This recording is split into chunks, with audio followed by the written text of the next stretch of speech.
जय श्री राम दोस्तों, आप सभी का फिर से स्वागत है एक और नई कथा के साथ। और मैं आशा करता हूं कि आप सभी स्वस्थ होंगे, मस्त होंगे। और मैं भी भगवान से प्रार्थना करता हूं कि आप हमेशा स्वस्थ रहें और मस्त रहें। तो दोस्तों, आइए जानते हैं अपने सनातन धर्म और संस्कृति को। एक कथा, यमराज को क्यों लेना पड़ा अवतार विदुर रूप में। मैत्रेय जी ने विदुर जी से कहा, मांडव्य, ऋषि के शाप के कारण ही तुम यमराज के दासी पुत्र बने। कथा कुछ इस प्रकार है। एक बार कुछ चोरों ने राजकोष से चोरी की। चोरी का समाचार फैल गया। राज्य कर्मचारी चोरों की खोज में भागे। चोरों का पीछा किया। चोर घबरा गए। माल के साथ भागना मुश्किल था। मार्ग में मांडव्य ऋषि का आश्रम आया। चोर आश्रम में चले गए।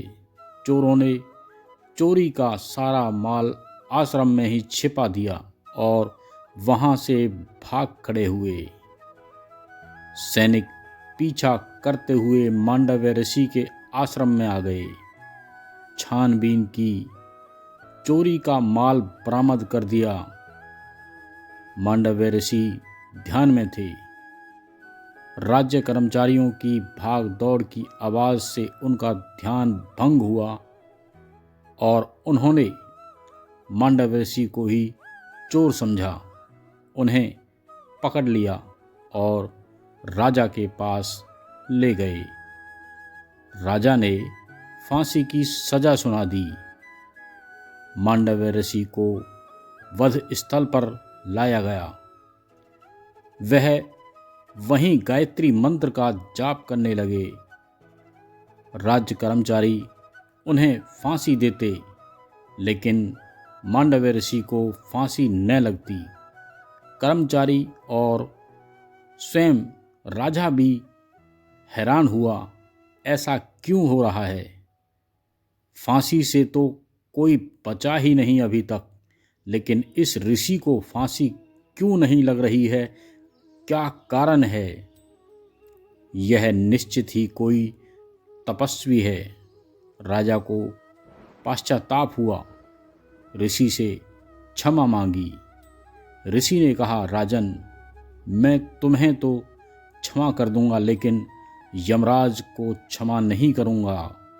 पूछूंगा, मुझे मृत्यु दंड क्यों दिया गया। जब मैंने कोई पाप नहीं किया था, मैं न्यायाधीश यमराज को दंड दूंगा। अपने तपोबल से मांडव्य ऋषि यमराज की सभा में गए। यमराज से पूछा, यमराज, जब मैंने कोई पाप नहीं किया था तो मुझे मृत्यु दंड क्यों दिया गया। बताइए, मेरे किस पाप का दंड आपने दिया। ऋषि के पूछने पर यमराज भी हिल गए। यमराज ऋषि से नहीं डरे, ऋषि की तप साधना से डरे। तब से ऋषियों की देह और वचन पवित्र हो जाते हैं। इसीलिए कह देते हैं कि हो जाता है तप ही व्यक्ति को पवित्र करता है। भक्ति ही आदमी को पवित्र करती है। ऋषि का प्रश्न सुन यमराज कांप गए। कहा, ऋषिवर, जब आप 3 वर्ष के थे तो आपने एक तितली को कांटा चुभोया था। उसी पाप के कारण ही आपको यह दंड मिला है। जाने अनजाने में जो भी पाप किया जाए, उसका दंड भी भुगतना ही पड़ता है। परमात्मा को पुण्य तो अर्पण किए जा सकते हैं, पर पाप नहीं। मांडव्य ऋषि ने कहा, शास्त्र के अनुसार यदि अज्ञानवश कोई मनुष्य पाप करता है तो उसका दंड उसे स्वप्न में दिया जाना चाहिए। लेकिन आपने शास्त्र के विरुद्ध निर्णय किया। अज्ञान अवस्था में किए गए पाप का फल आपने मुझे मृत्युदंड के रूप में दिया। आपको मेरे उस पाप का दंड मुझे स्वप्न में ही दे देना चाहिए था।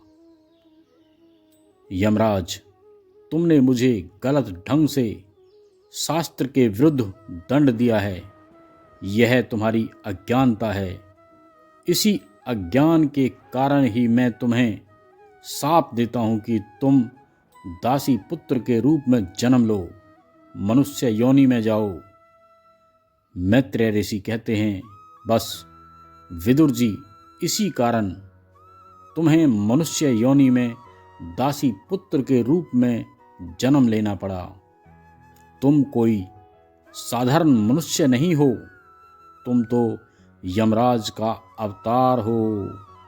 कोई किसी की उंगली काटेगा तो उसकी उंगली भी एक दिन जरूर कटेगी।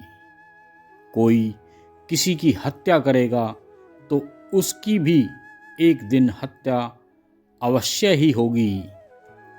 बचपन में ऋषि मांडव्य ने तितली को कांटा चुभोया था, इसीलिए सूली पर चढ़ना पड़ा, और यदि तितली मर जाती तो ऋषि को भी मरना पड़ता।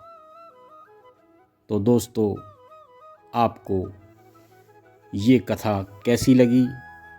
मैं आशा करता हूँ कि आपको अच्छी लगी होगी, क्योंकि इसमें हमारे सनातन की संपूर्ण जानकारी मिलती है। तो दोस्तों, अगर आपने अभी तक मेरे चैनल को सब्सक्राइब नहीं किया है तो इसे सब्सक्राइब कर लें, लाइक ज़रूर करें, कमेंट्स में जय श्री राम लिखें। और अब हम फिर मिलते हैं एक और नई कथा के साथ। जब तक के लिए जय श्री राम। और वैसे भी अभी जो समय हो रहा है सुबह का 1:10 हो चुके हैं, तो चलिए चलते हैं। जय जय श्री राम।